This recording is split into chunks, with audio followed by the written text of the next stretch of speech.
All right. Now, this is the next car that you'll be seeing being cleaned, of course. As you can see, it is very, very bad. But I'm gonna take care of all of that.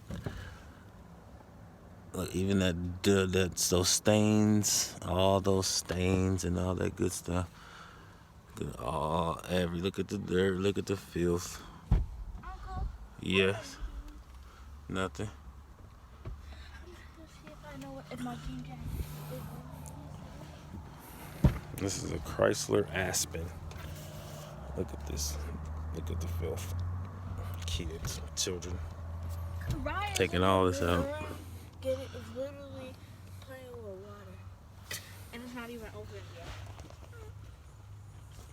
You think you're gonna have to clean that. What is yours, tablet? And I'm talking 3 rows. 3 rows of seating. Clean, clean, clean. Here's the driver's side, of course. Look at the door, splash, spills, splash, oil stains, all that will be out. Gas stains. Check me out. You'll see. Look at the next video. Like and subscribe.